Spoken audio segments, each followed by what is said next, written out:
करती है भजन संहिता 75 और हम इस पर अभी चिंतन कर रहे हैं कि परमेश्वर धर्मी को ऊंचा उठाता है। वास्तव में जो लोग धार्मिकता का आचरण करता है उस व्यक्ति को परमेश्वर ऊंचा उठाता है। हम अपने जीवन में ऊंचा उठने के लिए बहुत से प्रयास करते हैं, बहुत सी कोशिश करते हैं, लेकिन आसाफ का ये भजन है और ये क्या कहता है उसको समझने की आवश्यकता है। भजन 75 में जैसा कि लिखा है, हे परमेश्वर हम धन्यवाद, हाँ तेरा ही धन्यवाद करते हैं क्योंकि तेरा नाम निकट है। लोग तेरे अद्भुत कार्यों का वर्णन करते हैं। यहाँ पर आसाफ अपने परमेश्वर यहोवा के लिए एक बात बोलता है कि हम तेरा धन्यवाद, हाँ तेरा ही धन्यवाद करते हैं क्योंकि तेरा नाम जो है वो सबसे ज़्यादा निकट है। परमेश्वर यहोवा का नाम आपके पास में सबसे ज़्यादा निकट है। इस पृथ्वी पर अगर कोई चीज़ सबसे निकट है तो वो उसका नाम है। और बाइबल बताती है कि परमेश्वर का नाम सब नामों में श्रेष्ठ है। यीशु का नाम सब नामों में श्रेष्ठ है। एक नाम दिया गया है जिस नाम के द्वारा हमें उद्धार मिल सकता है, छुटकारा मिल सकता है। फिर वो आगे कहता है कि अपने ही निर्धारित समय पर मैं निष्पक्ष होकर न्याय करूंगा। परमेश्वर का न्याय जो है वो निश्चित समय पर होता है, हमारे कहे अनुसार नहीं होता है, जैसे हम चाहते हैं वैसे नहीं होता है, बल्कि परमेश्वर का न्याय उसने एक समय ठहरा दिया होता है जिस समय में वो अपने न्याय को करता है। और वो समय हम नहीं जानते, हमें नहीं मालूम है कि वो कौन सा समय है। कोई व्यक्ति अपने समय को जानता है, कोई नहीं जानता। मछली अपने समय को जानती है कि कब फंदे में फंस जाए, नहीं जानती। चिड़िया अपने समय को जानती है कि वो किस वक्त फंदे में फंस जाए, नहीं जानती। यानी कहने का मतलब है कोई व्यक्ति अपने समय को नहीं जानता है। इसलिए समय का जो चक्र है वो किसके हाथ में है? परमेश्वर के हाथों में है, उस खुदा के हाथों में है जिसने आसमान और जमीन को पैदा किया है। अगर उस पर हमारा ईमान है, उस पर हमारा भरोसा है, हाँ अगर हम उसका धन्यवाद करते हैं और उसका नाम अपने दिलो दिमाग पर चढ़ा करके रखते हैं, निरंतर लेते हैं, तो यकीनन वो एक निश्चित समय पर, जब हमारा समय होगा उस समय पर वो क्या करेगा? हमारा न्याय करेगा। अब न्याय कैसे होगा? न्याय तो हमारे ही कामों के अनुसार होगा। जो काम हम कर रहे हैं उसी के अनुसार होगा। मैं अक्सर इस बात को बोलता हूं कि मनुष्य जो भी करता है उसके अनुसार उसका न्याय होता है। इसलिए अपने जीवन के अंदर इस बात को ध्यान में रखें कि परमेश्वर न्यायी है और वो उचित समय पर न्याय करेगा। वो आपके और मेरे कहने से न्याय नहीं करेगा, उसका एक समय है और उस समय को हमें स्मरण में रखना चाहिए कि वो कौन सा समय होगा जब है ना परमेश्वर हमारा न्याय करेगा। कई बार तो हमारे साथ न्याय हो रहा होता है जीवन में चलते हुए, लेकिन हमें यही पता नहीं होता है कि है ना हमारा न्याय हो रहा है। हमें नहीं मालूम होता है कि वो हमारा न्याय कर रहा है, क्योंकि वो न्याय कर रहा होता है और हमारे जीवन में वो घटनाएं घटित हो रही होती हैं। हमें उसके न्याय को समझ ही नहीं पाते हैं, क्योंकि जो मनुष्य बो रहा है वही तो काट रहा है ना। या तो प्रकृति का नियम गलत है या परमेश्वर का वचन गलत है। दोनों ही अपनी जगह पर सही हैं। अगर कोई गलती पर है तो वो मनुष्य है। मनुष्य गलती करता है, मनुष्य की विचारधारा गलत हो सकती है, मनुष्य की सोच गलत हो सकती है, मनुष्य की योजनाएं गलत हो सकती हैं, लेकिन परमेश्वर कभी भी गलत नहीं हो सकता।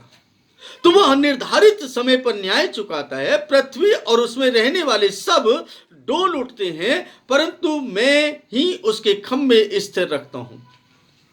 यह वास्तव में परमेश्वर के हाथों में है कि परमेश्वर जब चाहे इस पृथ्वी को वो हिला सकता है। परमेश्वर जब चाहे इस पृथ्वी के साथ कुछ भी कर सकता है, और वही है जो स्थिर भी रखता है, उसके अलावा कोई नहीं है। अभी तुर्की और ग्रीस में भयंकर भूकंप आया, अभी 2 दिन पहले की बात है। आप देखिए कि वो शहर के शहर तबाह हो गए हैं। आपको मालूम होना चाहिए कि परमेश्वर के हाथों में है। आप केवल एक छोटी सी जगह के लिए ना आप विचार करते हैं, छोटी सी बातों के लिए विचार करते हैं, जो आपकी आंखों के समक्ष रहता है उस पर दृष्टि करते हैं, जबकि वास्तविकता इससे बिल्कुल परे है। परमेश्वर न्यायी है, परमेश्वर न्याय करता है, और जब अधर्म बढ़ता है तो परमेश्वर न्याय करने के लिए उतर आता है, और वो मालूम भी नहीं चलने देता कि कैसे न्याय हो रहा है, लेकिन वो न्याय कर देता है। और जब न्याय हो रहा होता है तब भी मनुष्य नहीं समझ पा रहा होता है कि क्या हो गया। इसलिए अपने जीवन में जब भी कोई घटना घटित होते हुए देखें तो इस बात को ध्यान में रखें कि वो परमेश्वर के द्वारा ठहराया गया एक समय है जिसमें वो अपनी क्रिया को कर रहा है, और उसके लिए कभी भी हम चिंतित ना हो, कभी भी हम लोग निराशा में ना जाएं, कभी भी हम परिस्थितियों से जो घिरे रहते हैं उन परिस्थितियों को बड़ा ना समझें, बल्कि ये समझें कि परमेश्वर हमें इसके जरिए कुछ सिखाना चाहता है। हर परीक्षा हमें कुछ सिखा करके जाती है। परीक्षा के बाद ही मनुष्य अगली कक्षा में चढ़ता है। जब परीक्षा ही नहीं देंगे आप तो आगे कैसे बढ़ेंगे? और जो व्यक्ति परीक्षा देना ही नहीं चाहता वो व्यक्ति कैसे आगे बढ़ सकता है? जीवन में परीक्षाओं का आना अवश्य है, उनको देना अवश्य है, और जब परीक्षा देगा मनुष्य तभी तो आगे बढ़ेगा, अन्यथा वो आगे नहीं बढ़ सकता। इसलिए आपके और मेरे जीवन के लिए ये परीक्षाओं का होना भी बहुत जरूरी है। उसके बाद वो कहते हैं, मैंने डींग मारने वालों से कहा डींग मत मारो। डींग मतलब समझते हैं? डींग का मतलब है बड़ी बड़ी बातें करना, बड़े बड़े बातों का चर्चा करना, डींग मारना। परमेश्वर कहते हैं कि डींग मारने, परमेश्वर का वचन कहते हैं कि मैंने डींग मारने वालों से कहा डींग मत मारो, बड़ी बड़ी बातें मत बोलो। अभी कोई मुझसे कह रहा था कि शायद नजर लग जाती है, नजर लग जाती है। एक सामाजिक प्रक्रिया को देखें या समाज में देखें तो एक वास्तव में एक भ्रांति फैली हुई है। भ्रांति तो नहीं कहूँगा, बिल्कुल सत्य बात है ये, लेकिन उसको है ना हम मसीह लोगों ने कुछ अलग ढंग से ले लिया है। हम कहते हैं कि नज़र लगती ही नहीं है, हम कहते हैं कि नज़र होती ही नहीं है, क्योंकि हमें ऐसा सिखाया गया, जबकि वास्तविकता इससे बिल्कुल परे है। आपको मालूम है कि आप हमारे ऊपर किसकी दृष्टि रहती है? किसकी दृष्टि रहती है? परमेश्वर की। और उसके बाद किसकी दृष्टि रहती है? शैतान की। परमेश्वर की भी दृष्टि हम पर है और शैतान की दृष्टि भी हम पर है। अब अगर मान लीजिए परमेश्वर की दृष्टि भी हम पर है और शैतान की दृष्टि भी हम पर है, तो हमें दोनों लोगों की नजर लग सकती है। या तो है ना परमेश्वर की नजर लगेगी या शैतान की नजर लगेगी। अब अगर हम के समाज में जो कहावत सुनते हैं कि शैतान की नजर लग गई, तो किसकी भी नजर लगने के लिए बोलते हैं? बुरी नजर लग गई। ट्रकों के पीछे लिखा रहता है, बुरी नजर वाले तेरा मुंह काला। कहने का मतलब है कि अगर नजर लगी है हमें तो कैसी लगी है? बुरी नजर। अब परमेश्वर की नजर तो अच्छी नजर है, तो उसकी नजर तो हमारी तरफ होती ही नहीं है। अगर उसकी नजर हो तो बुरी नजर लगेगी नहीं, अगर उसकी नजर हो तो बुरी है ना बातें होंगी नहीं हमारे जीवन के अंदर। तो परमेश्वर का वचन ये बताता है, परमेश्वर के वचन को अगर सही ढंग में पढ़ें तो गंभीरता से आपको एक बात समझ में आएगी कि दृष्टि तो है जो परमेश्वर की भी लगी रहती है और शैतान की भी लगी रहती है। इसलिए जब है ना कुछ बुरा हो रहा है तो शैतान की दृष्टि जो है हमारे ऊपर लग गई। अब क्यों लग गई? उसका कारण है, उस कारण को नहीं समझ पाते हैं, क्योंकि हमने परमेश्वर की दृष्टि के अधीन रहना ही नहीं चाहा। इसलिए किसकी दृष्टि में आ गए हम? शैतान की दृष्टि में आ गए। और शैतान की दृष्टि में आ गए तो शैतान तो हमारे साथ वही करेगा ना जो वो चाहता है। अगर परमेश्वर की दृष्टि में है तो परमेश्वर हमारे साथ क्या करेगा? अच्छा करेगा, भला करेगा। जब शैतान की दृष्टि में आ गए तो हमारे साथ शैतान क्या करेगा? बुरा ही करेगा। तो ये नहीं कह सकते कि नजर नहीं लगती। एक अल्फाज को हम गंभीरता से लेंगे तो समझ में आएगी। इसलिए कभी भी डींग ना मारे। आपको बता दें, शैतान जो है, हम किससे पकड़े जाते हैं? हम किससे पकड़े जाते हैं आपको मालूम है? शब्दों से। बाइबल कहती है हम शब्दों से पकड़े जाते हैं। शैतान हमारे शब्दों को पकड़ लेता है। हम कितनी बातें बोलते हैं, कितनी बड़ी बड़ी बातें बोलते हैं, उन बातों को शैतान पकड़ लेता है और उन्हीं के अनुसार वो कार्य करता है। ध्यान रखें, इसलिए डींग ना मारे। जब काम हो जाए तब मारे, तब बोले तो अच्छा है, परमेश्वर का धन्यवाद होगा। और बिना कुछ हुए अगर आप बखान कर रहे हैं तो इसका मतलब डींग मारने में आता है। वो बिना फजूल की बातें करने में आता है। वो आपने कभी है ना किसी भी बड़े व्यक्ति को देखा है कि वो ना कि मैं ये कर रहा हूं, मैं ये कर रहा हूं, मैं ये कर रहा हूं,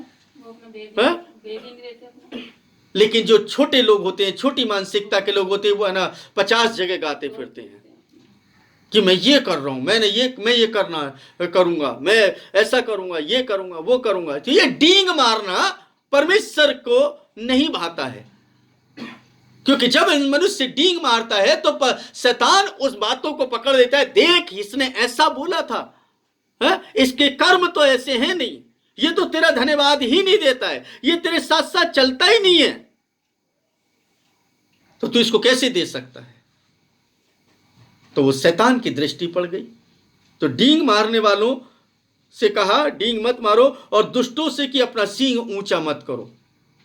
और दुष्ट प्रवृत्ति के लोग जो हैं वो ज्यादातर ऊंचे अपने आप को रखते हैं। मैं बड़ा हूं, नहीं, मुझसे बड़ा कोई है, मेरे सामने वो क्या बेचता है, खेत की मूली, वो कौन सी खेत की मूली है, ऐसे शब्द इस्तेमाल करते, वो कौन से खेत की मूली है, उसकी क्या औकात मेरे सामने। तो मैं आपको एक बात बता दूं कि इस पृथ्वी पर रहने वाले हर एक प्राणी की एक अपनी औकात है। हर एक प्राणी एक महत्व रखता है, क्योंकि उसकी बनाई हुई रचना है, वो उस परमेश्वर ने बनाया है। हर एक व्यक्ति का उतना ही महत्व है जितना एक बड़े व्यक्ति का महत्व है। चींटी का भी उतना ही महत्व है। कोई वस्तु क्या बिना उद्देश्य के बनाई है इस पृथ्वी पर? हम किसी को भी तुच्छ और किसी को भी अच्छा कह सकते हैं? हर वस्तु को परमेश्वर ने विशेष उद्देश्य के लिए बनाया है, विशेष उद्देश्य के लिए रचा है। और जब विशेष उद्देश्य के लिए बनाया है, विशेष उद्देश्य के लिए रचा है, तो इस बात को ध्यान में रखें कि परमेश्वर हमारे लिए काम करता है। परमेश्वर की इच्छा को हम समझें, परमेश्वर के कार्यों को समझें। इसलिए वो कहते हैं कि डींग मारने वालों से मैंने कहा कि डींग मत मारो, दुष्टों से अपना सींग ऊंचा ना करो। आपको मैं बताता हूं, एक बात बताता हूं, जब भी मैं कोई बात बोलता हूं तो मैं ऐसे करके बोलता हूं कि अगर प्रभु ने चाहा तो ऐसा करेंगे, प्रभु की इच्छा होगी तो ऐसा करेंगे।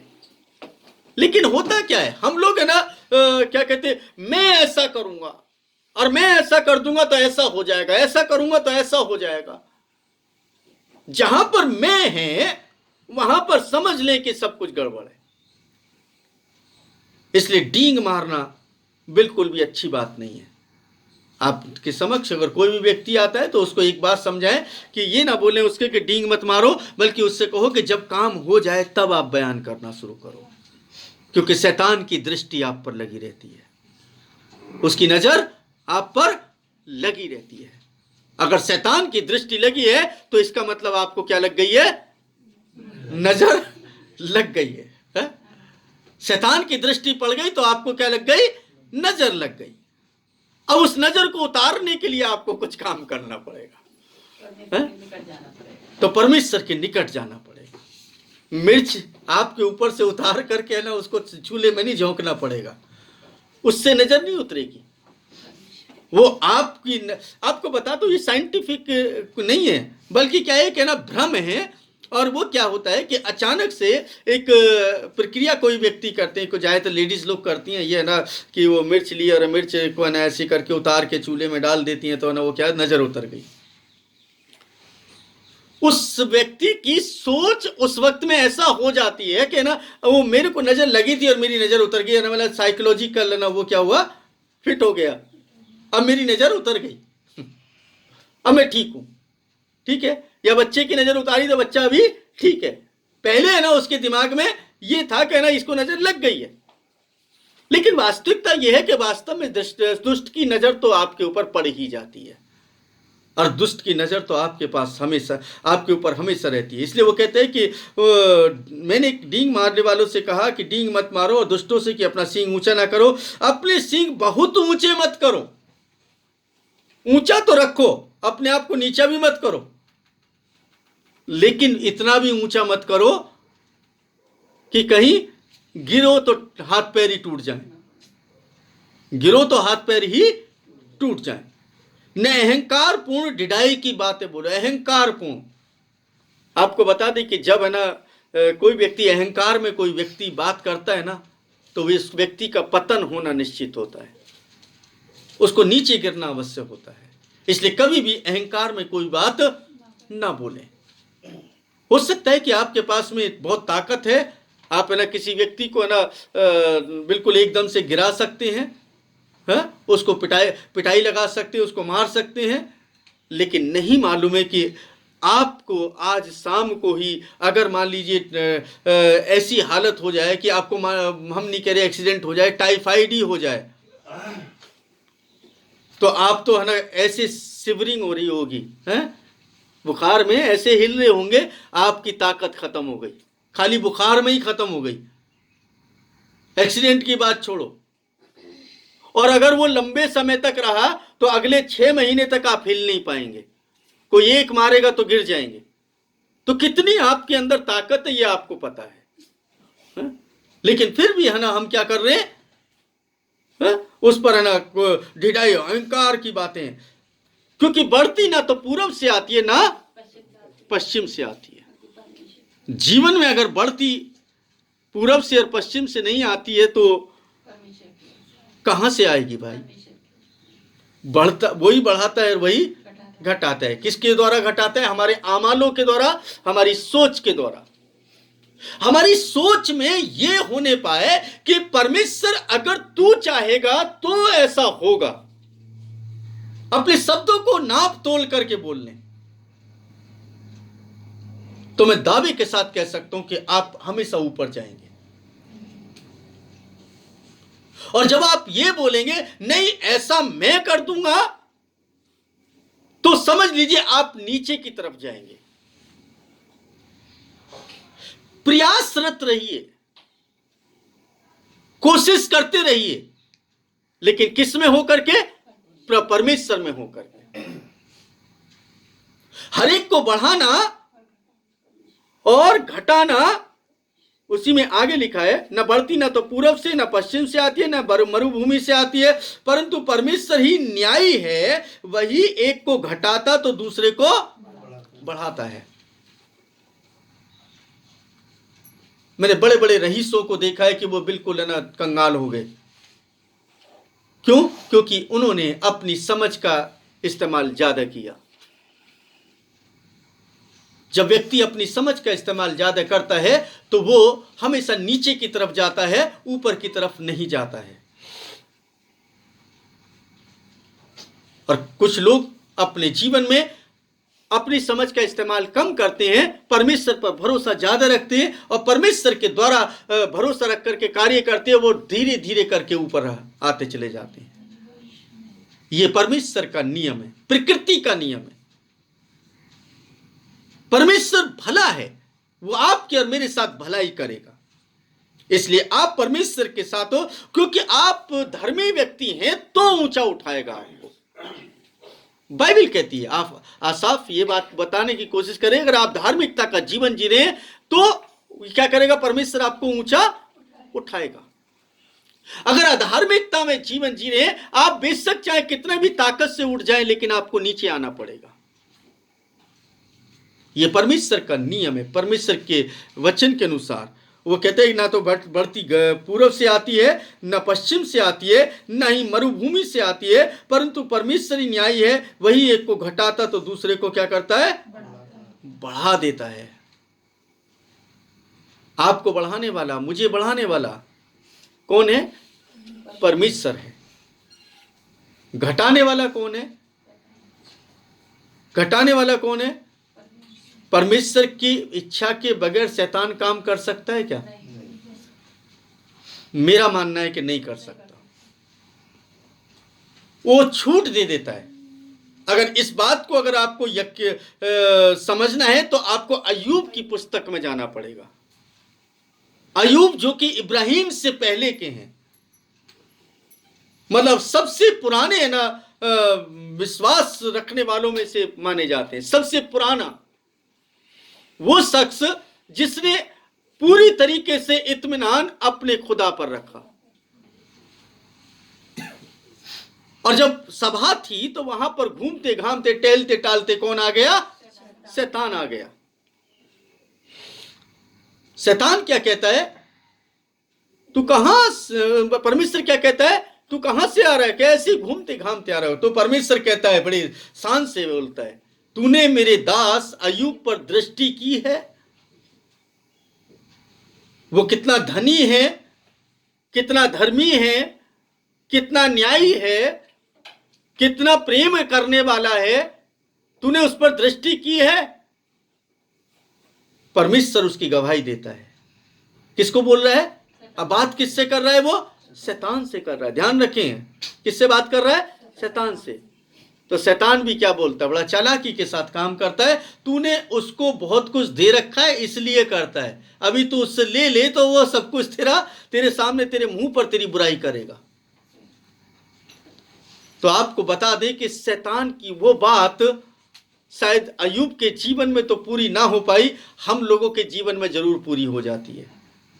क्योंकि जब हमसे ले लिया जाता है तो हमें ना अक्सर एक शब्द इस्तेमाल कर लेते हैं। एक शब्द ना मुझे याद आ रहा है, बाकी तो सब तो बहुत सारे हैं। अगर सबका ना विवरण देने लगे तो गड़बड़ हो जाएगी कि वो बड़े विचित्र सी बातें हैं। तो वहां पर ना वो क्या कह रहा है, मतलब क्या कहता है परमेश्वर का वचन कि हमें, हमारी तरफ वो क्या करता है? वो दृष्टि करता है, दृष्टि करता है। शैतान भी दृष्टि करता है। और अय्यूब के विषय में परमेश्वर कहता है कि उसके तुल्य कोई नहीं है। और शैतान जो है हमारी बातों को ना ध्यान में रखता है कि हम क्या क्या बोलते हैं, क्या क्या ना कार्य करते हैं। और इस तरीके से परमेश्वर के वचन के अनुसार अगर हम नापें और तोलें तो जब अय्यूब का सब कुछ ले लिया गया तो अय्यूब ने तो कुछ नहीं बोला, उसके मित्रों ने बोला, उसकी बीवी ने बोला, यानी सबने बोला। और आज अगर हम देखें तो अय्यूब का जिक्र तो करते हैं, हम कहते हैं कि अय्यूब की जिंदगी में अगर परेशानियां आई, अय्यूब की जिंदगी में अगर मुसीबतें आई, अय्यूब के शरीर पर अगर फपोले पड़ गए, अय्यूब के बेटे और बेटियां मारे गए, अय्यूब की तमाम है ना फसल नष्ट हो गई, अय्यूब के तमाम जानवर खत्म हो गए, तो ये है ना हमारे ऊपर जो दुख आ रहे हैं तो कौन सी बड़ी बात है? हम यही शब्द इस्तेमाल करते हैं ज्यादातर। क्या अय्यूब के जैसी जिंदगी हमारी है? हम अपने आप को किससे कंपेयर कर रहे हैं? अय्यूब से करते हैं। अय्यूब के जैसी जिंदगी है? अय्यूब की जिंदगी में जो मुसीबतें आई वो परमेश्वर ने कह करके आने दी और लोगों के लिए एक उदाहरण बना दिया उस खुदा ने कि देखो, अगर कोई इंसान इस जमीन के ऊपर ना कोई सही मायने में जिंदगी को जी रहा है तो वो ये है और इस तरीके की जिंदगी को जीना चाहिए। लेकिन अगर हमारी जिंदगी में अगर कोई मुश्किल आ जाए तो हम क्या करते हैं? हम तो एक ही बात बोल देते हैं, मेरे जीवन में ही इतनी मुश्किल क्यों है? मैंने बहुत दुख झेले हैं। परमेश्वर तुझे मेरी बिल्कुल भी चिंता नहीं है। मतलब बहुत बार हम नेगेटिव बातें करते परमेश्वर, लेकिन अय्यूब क्या कहते हैं? अय्यूब क्या कहते हैं? परमेश्वर ने दिया, परमेश्वर ने लिया, परमेश्वर का नाम धन्य है। जो कुछ उसने दिया है उसी ने ले लिया, उसका नाम धन्य है। मैं नंगा मां के गर्भ से निकला था, नंगा ही चला जाऊंगा। क्या लेकर के आया था मैं क्या लेकर के जाऊंगा? ये अय्यूब के अल्फाज हैं। लेकिन हम विचित्र बातों में रहते हैं, क्योंकि हम डींग मारने में ज्यादा तेज हैं, सींग ऊंचा करने में ज्यादा तेज हैं, अहंकार की बातें करने में ज़्यादा तेज हैं, बढ़ती को सोचते हैं कि हम अपने तरीके से बढ़ती ले आएंगे, पूरब से ले आएंगे, पश्चिम से ले आएंगे, उत्तर से ले आएंगे, दक्षिण से ले आएंगे। लेकिन बाइबल की एक बात भूल जाते कि परमेश्वर ही घटाता है और परमेश्वर ही बढ़ाता है। तो वहां पर किसने घटाया? वहां पर परमेश्वर, उसको किसने घटाया? अगर देखें तो शैतान ने। परमेश्वर ने परमिशन दी कि तू जा करके देख उसको, उसके साथ कर ले जो कुछ करना है तुझे, लेकिन वो मेरी महिमा करना नहीं छोड़ेगा। और उसका रिजल्ट जानते हैं आप क्या हुआ? उसका रिजल्ट ये होता है जितना परमेश्वर ने उससे लिया था उसका 2 गुना उसको दिया। उसकी 3 बेटियां, उसकी जो बेटियां थी वो पूरे देश के अंदर उनसे ज्यादा सुंदर कोई नहीं थी। जितना धनवान वो व्यक्ति हुआ और कोई हुआ ही नहीं। फिर उस समय के हिसाब से अगर 1000 ऊंट मरे तो 2000 ऊंट उसको मिले, 1000 बैल मरे तो 2000 बैल मिले उसको। कहने का मतलब परमेश्वर ने उसको दुगना भाग दिया। लेकिन कब दिया? जब वो खरा निकल गया। आप कितनी खराई के साथ चलते हैं, कितने खरे निकलते हैं, ये आपके ऊपर निर्भर करता है। परमेश्वर भला है, इसलिए परमेश्वर का धन्यवाद करें और उसकी महिमा करें और उसके नाम को ऊंचा करें, क्योंकि यहोवा के हाथ में एक प्याला है और दाख मधु झाग वाला है, उसमें खूब मसाला मिला है, वह उसी में से उंडेलता है। निश्चय पृथ्वी के सब दुष्ट लोग तलछट तक पीकर उसे खाली कर देंगे। एक ऐसा मसाला मिला करके रखा है उसने, जो दुष्टों के लिए वो पीते चले जाएंगे, पीते चले जाएंगे और एक दिन उनका सर्वनाश हो जाएगा। परंतु मैं तो सर्वदा उसका प्रचार करूंगा, मैं याकूब के परमेश्वर का भजन गाऊंगा। वह दुष्टों के समस्त सींगों को काट डालेगा, परंतु धर्मी के सींग जो है वो ऊंचे किए जाएंगे। किसका सींग ऊंचा किया जाएगा? धर्मी का। धर्मी का नाम हमेशा ऊंचा होगा। और यही कारण है जितने भी दुष्टता के कार्य करने वाले हैं उनका नाम मिट जाता है, लेकिन जो धार्मिकता का आचरण करने वाले हैं उनका नाम इतिहास में दर्ज हो जाता है, क्योंकि परमेश्वर उनका नाम ऊंचाई पर रखता है। परमेश्वर उनके नाम को ऊंचा बना देता है। आपको मालूम है इस दुनिया का सबसे ज्यादा धनी व्यक्ति कौन था? सुलेमान। उसको धनी होने के लिए नहीं है ना याद किया जाता, उसको बुद्धि और ज्ञान के लिए याद किया जाता है, आज्ञाकारिता के लिए याद किया जाता है। धनी है इसलिए याद नहीं करते उसको। धन तो आपके पीछे वैसे ही आ जाएगा। अगर आप परमेश्वर के साथ हैं तो आपका सींग ऊंचा होगा, और सींग तभी ऊंचा होगा जब आपके पास में धन आएगा। परमेश्वर धन के विरोध में नहीं है, ध्यान रखिए, लेकिन वो धन कैसे देना चाहता है? धार्मिकता के साथ देना चाहता है। इसलिए उसका पुत्र दुनिया का सबसे वो सुलेमान जो दाऊद का पुत्र है, वो कहते हैं कि अपनी दृष्टि में बुद्धिमान न बनना, अपनी समझ का सहारा न लेना, वरन संपूर्ण मन से यहोवा पर भरोसा रखना, तब वह तेरे लिए सीधा मार्ग निकालेगा। लेकिन हम क्या करें? हम मार्ग निकालेंगे, हम रास्ता बनाएंगे। तो आपको बता दें कि हम तो रास्ता ना पहले बना सकते थे, ना आज बना सकते हैं, ना कल बना सकते हैं। कुछ समय तक तो रास्ता नजर आएगा, उसके बाद वो रास्ता दिखाई ही नहीं देगा। परमेश्वर भला है। परमेश्वर आप सभी को आशीष दे। प्रभु की महिमा हो। आमीन।